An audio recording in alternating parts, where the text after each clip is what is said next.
Firstly, thank you very much for having me along. I'm very grateful to be here. I know you're all looking at this weird and wacky cape that I've got. My parents just came back from Canada yesterday and decided to bring it home for me. I spend a lot of time at festivals, usually with a shawl, a big Indian shawl from India, wrapped around me so I can dance with it. And this is one that just nicely caresses my neck, and so I don't have to hold on to it the whole time. So Mum did well. But part of the reason why I brought it tonight is firstly because I wanted to wear it in, but secondly also because there's this myth around meditation that it's religious. And unfortunately that stops some people from participating in meditation. And yesterday when my parents got back, they handed me this pamphlet. Someone in Canada was handing out a pamphlet to raise awareness around the fact that China has just banned meditation because it's seen as being religious now. And I know 2 years ago when I was in Shanghai consulting for a ghost town called Lingang, they wanted to create a wellness city and wanted me to assist them in how to activate the community and create a wellness city. But I know when I was over there, they'd banned yoga. And as a yogi myself, I found that completely bizarre, also because they think yoga is religious. And so part of the reason why I chose to wear this is just to bring that up, just to pre-frame this evening. But also myself, I do a lot of speaking. I've done a number of TED Talks, but I much prefer to facilitate. And so is it okay if tonight we're a little bit more interactive rather than me just trying to give answers? Is that all right with everybody? Cool. So talking about meditation feels a little bit funny. Kind of feels like an oxymoron where putting more information into the minds. And so I thought we'd start with an actual meditation. I'm just curious, who is a regular meditator already? Cool. All right. And so I'm just going to invite you to take part in a very short meditation. Of course, you have complete permission not to participate if you feel not to. But when you're ready, just find your feet flat on the floor.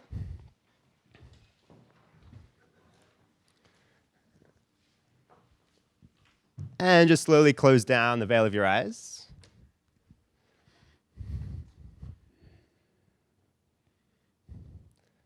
And on your next inhale, as if there's a string from the crown of your head pulling you up towards the ceiling, just elongate your spine. And on your exhale, just feel yourself sink further into the seat beneath you.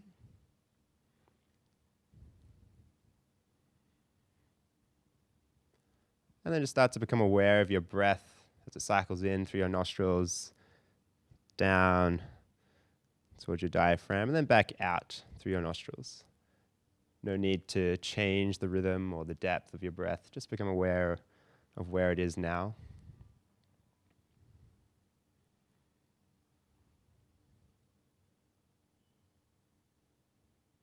And then just start to become aware of all the sounds you can hear in your immediate environment, as if you've cast a net and you're just collecting your awareness, becoming aware of all the loud sounds, the subtle sounds.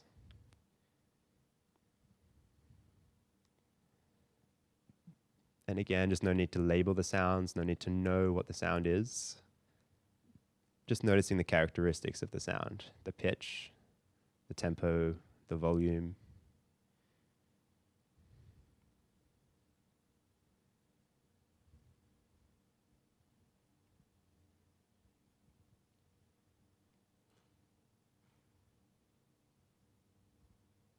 And then when we're ready, we're just going to start to use our imagination.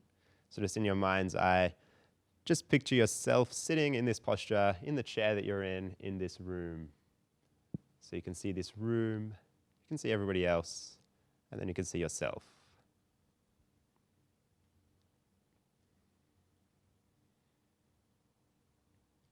And then on your next inhale, you're just going to zoom out even further. This time you can see the whole building, the whole library. And then you can see this room, then everybody else, and then yourself, sitting in this very posture. And then on your next inhale, again, zooming out even further. This time you can see the whole block, out to the docks, all the buildings in this block, then the library, then this room, and then yourself. And in this scene, you can notice all the activity that's happening around us, all the people working on their computers, all the people driving, riding, eating, walking. So many different things we could be doing. And just so start to ask yourself, why did you choose to come here? Out of all the things we could have been doing, what was it about meditation? What was it about happiness that pulled you in to spend time here with us tonight? Hopefully no one's sitting there going, oh, holy hell, someone should have told me I was at a meditation talk. Hopefully we all know we're at a meditation talk, but we may not know really what the reason is that we chose to come. And so maybe it is quite significant for you. Maybe you really, really need this stillness right now, or maybe you're just curious. For some of us, this might be very important. And for some of us, it was just something to fulfill our curiosity.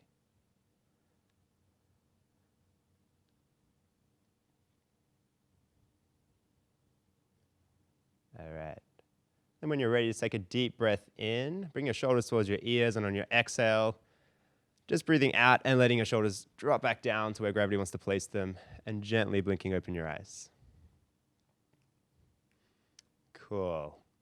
All right. Thank you guys for participating. Hopefully you enjoyed it. So before we get into it, the title, when I was invited to speak and I saw the title and I was trying to think about what I would share about the title, for me, something around the word happiness came up. And I just wanted to speak to this before I got into the rest of my talk, because I think it's very important to kind of pre-frame the rest of it. I wrote an article a couple of weeks ago around wholeness versus happiness. And the fact that, is it happiness that we're really seeking, or is it a sense of wholeness that we're really seeking? I'm sure many of you may have seen somebody, or you have a friend who's always seems to be chirpy, always big smile, always full of energy. And in the beginning, you're wondering, wow, how is she always like that? I want that. But then slowly you start to wonder, really? Is that really what's going on? Can I see the real you? Has everyone either experienced someone like that or have a friend that's maybe like that? Yeah.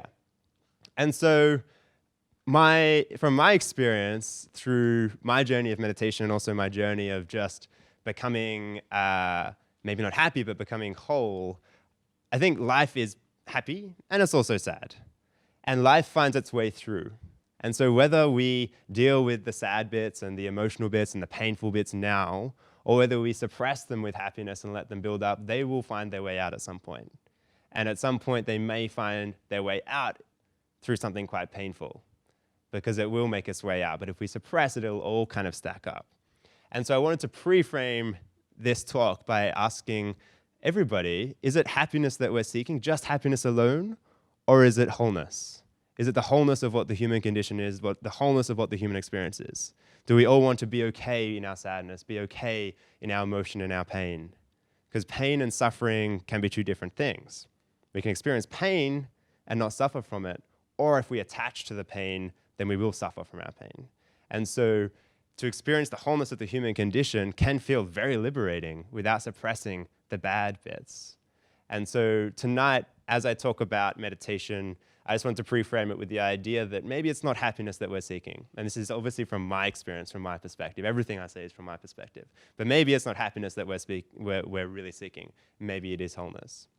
When we look at the word healing, which is for some of us maybe the reason why we're here, we're looking to heal some part of ourselves, the part that's anxious, the part that doesn't know maybe why we're doing what we're doing.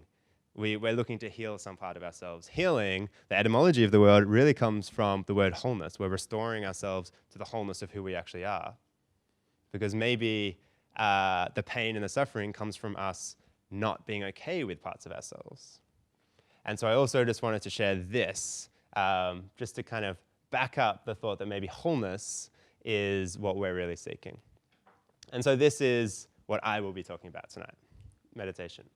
So usually I start my story at 12 when I began my entrepreneurial journey. But tonight, my journey through meditation really started when I was 8. So when I was 8, I used to want to be a policeman because I thought it was cool. I'd get to have a gun and all this cool stuff and a badge, and I get to have authority. And so I started martial arts. And so at 8, I started martial arts, and I'm still a martial artist now, but I didn't know it at the time, but that was my very first taste of mindfulness. We used to stand up against the wall, and sensei would throw beanbags at us. And we had to block the first beanbag, and if we was thinking about the last beanbag as the next beanbag come, of course we'd get hit. And so we had to think moment to moment, moment to moment every single time. If someone threw us a punch, we'd block that punch and then move on straight to the next moment. And so I didn't know at the time, but reflecting on it, it was my very first entrance into mindfulness. And it was probably one of the most experiential practices of mindfulness that I've ever done. And so I wanted to start there tonight. But my entrepreneurial journey started at 12. I was sitting on the couch watching Jumanji. Has everyone seen Jumanji? Cool. And so sitting on the couch with my brother watching Jumanji, and a World Vision ad came up on TV, and it was asking us to sponsor a child. And at 12, that was the first time I'd actually consciously understood what it meant to sponsor a child.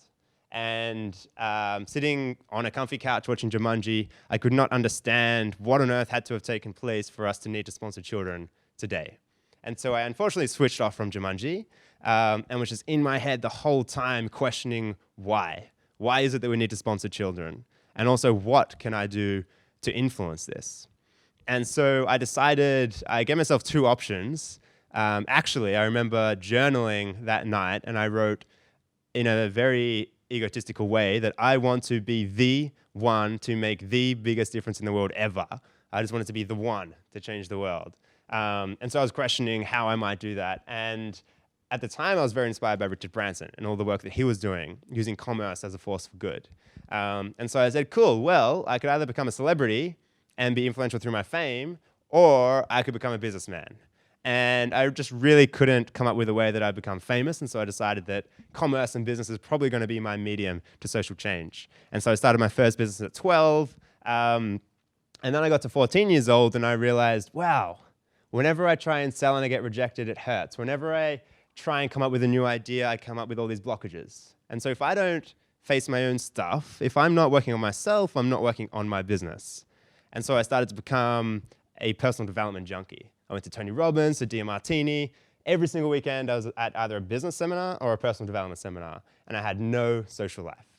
And so my parents would knock on my door as I was busy doing something very important and say, "Al, we have no idea who your friends are. You never invite them over. We want you to invite your friends over." I was like, no, don't worry, I've got friends. I was kind of tricking myself to think I had friends until one day I wanted to go bike riding and I had no idea who to call. And that was the moment through my teenage years when my heart dropped and I realized, shit, I am quite isolated. I've dug myself a hole, being so important, so busy, so entrepreneurial that I forgot about my friends. And so that's very much what shaped the reason why I do what I do now, which is very much about community, very much about personal growth. And they always say that for a lot of us, our pain leads to our purpose. And my pain in my teenage years was this isolation, was this lack of community. And so now what I want to give to the world is community, is connection. And so that's why I do what I do. But at 14, when I got into personal development, I remember I had a friend who I met at the Irish pub at Knox City, which we used to go out to every Monday night and get stupidly drunk, which I did maybe 4 times and I learnt my lesson. But then I had this very conscious conversation with this friend who were out in the smokers lounge and we don't smoke. So we were trying to look for a real connection while all of our friends were drinking and smoking. We all of a sudden struck up with this real conversation about Buddhism and about contemplation and about meditation. And we looked up local places to go and learn about Buddhism. And so when we were 14, we went to this place in Tacoma out in the hills. I was brought up in Belgrave, if anyone's familiar with Belgrave and the hills, beautiful area. And so in Tacoma, we went every Tuesday night at 7:30 to an old man just had a little temple in his backyard, which he would give teachings to anyone who wanted to come, just donation. And so we'd go and just talk about Buddhism, and he'd guide us through a little meditation. And I remember the first night that I went home after one of his teachings, I just felt so clear. It was the first time I was ever actually able to observe thought. I was ever actually able to detach myself from my thoughts and my patterns. And as soon as I was able to observe thought and not be my thought, a very big sense of clarity comes. It's like when you're swimming and you, like a little turtle, bops his head out of water and all of a sudden it's clean and then you accidentally bop back down again. I'm sure some of us, if we've meditated before, you have these moments of absolute stillness, serenity, equanimity. It's like when you bop your head out of water and then life happens again and you come back down and then maybe you meditate and you bop your head back out of water again. Has anyone experienced moments like that before? Yeah, very lucky. Now the goal is just to make them slightly bigger moments. But so Buddhism, at that point in my life, changed my life. And so my journey has very much been about working out, number one, how can I influence the state of our social existence? And secondly, the work that I need to do on myself in order for me to actually be influential in that path.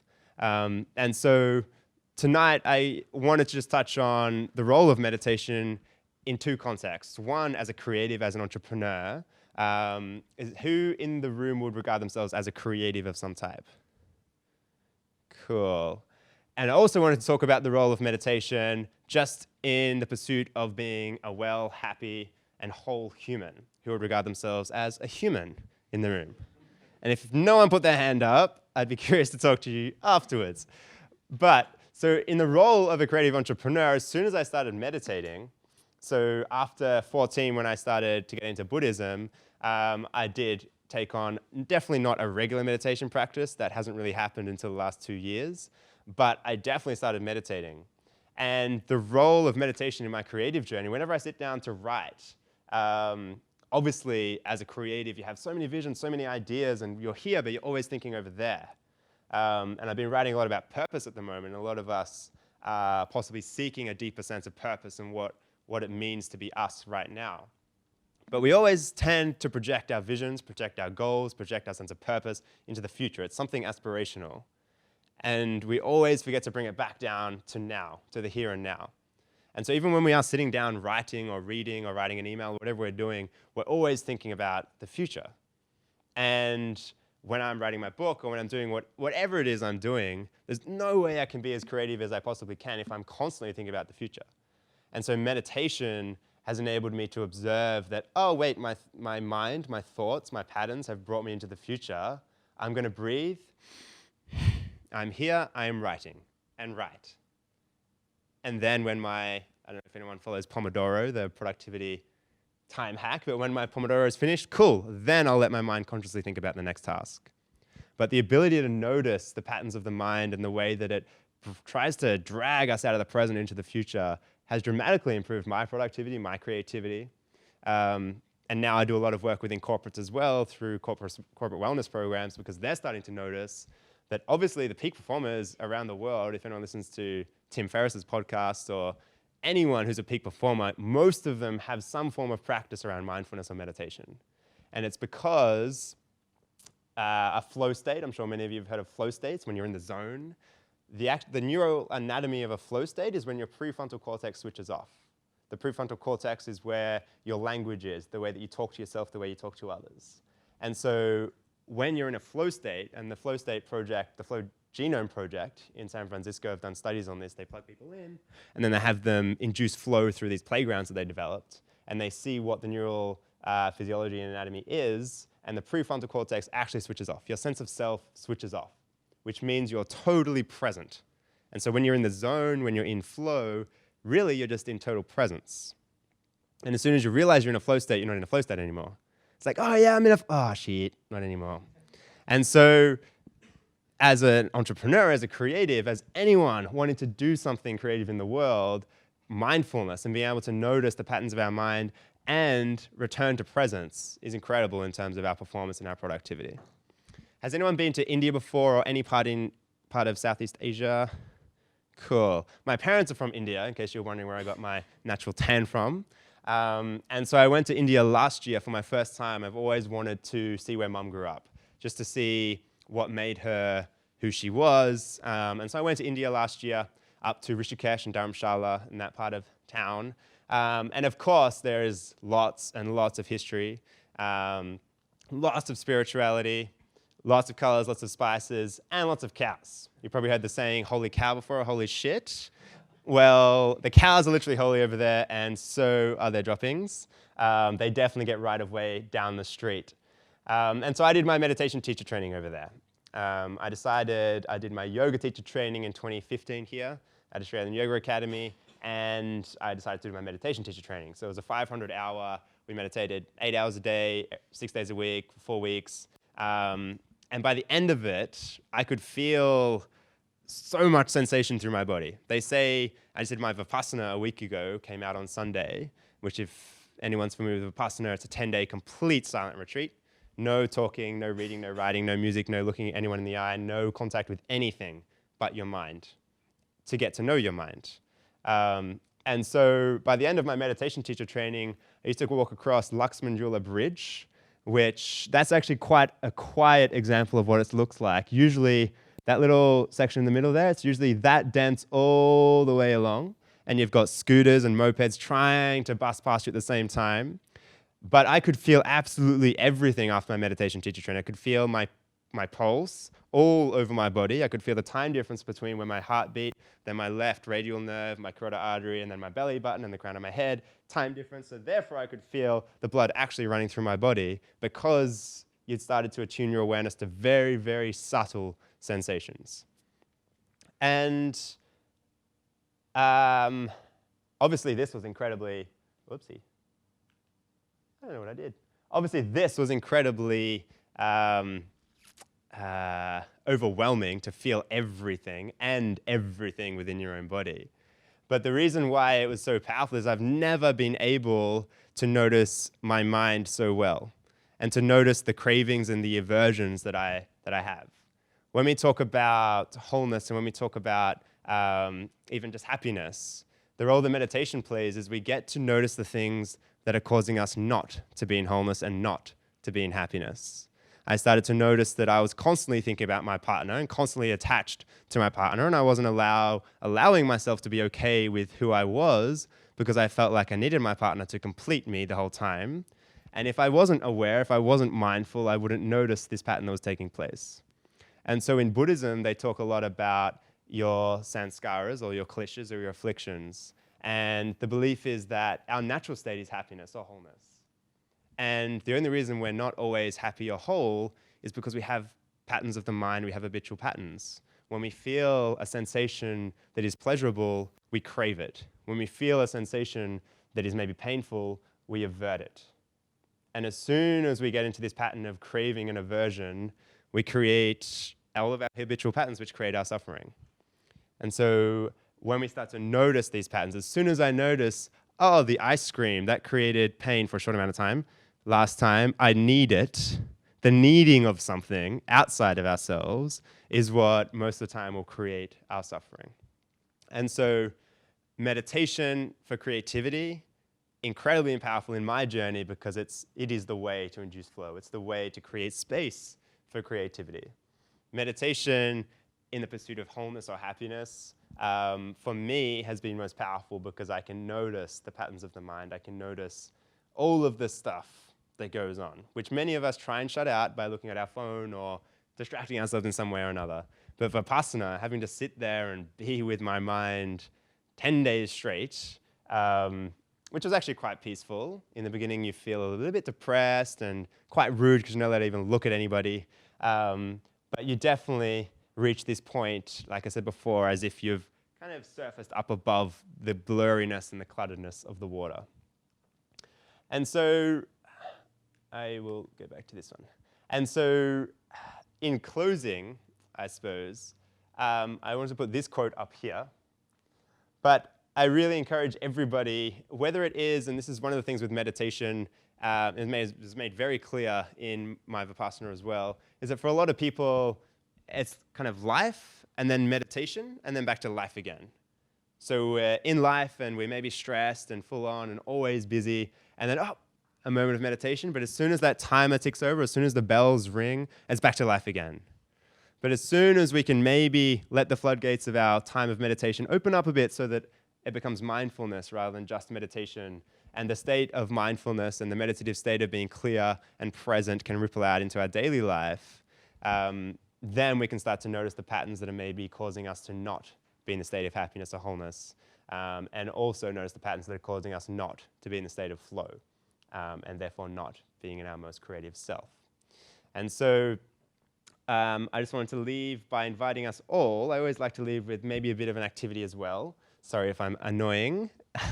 But I'm going to have my hands like this. When they're wide open, we're going to make as much noise as we can.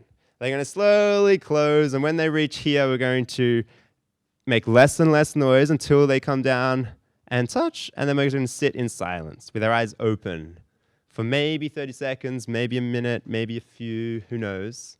And then when I click my fingers, you're going to take a deep breath in and a deep breath out. Okay, during our silence, just want you to notice just your breath again and just any thoughts. All right? So are you ready to make noise? Sorry, are you ready to make noise? Yes. Cool. All right. Ready? You can stomp your feet, clap your hands, bang your knees, scream, yell, shout, squeal, maybe. Ready, set, go.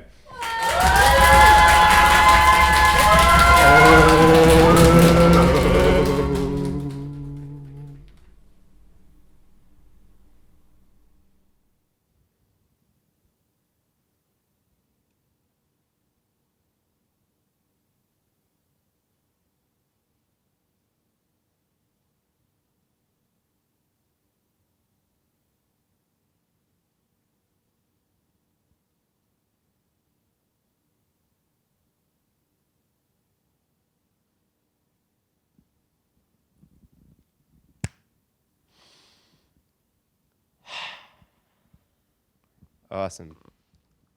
Thank you, everybody, for having me. And if anyone has any questions about anything I've mentioned or anything I'm doing, please come up. I do teach meditation, so if anyone would love any assistance with your journey through mindfulness, then I'd love to share that with you. So thank you for having me. Thank you.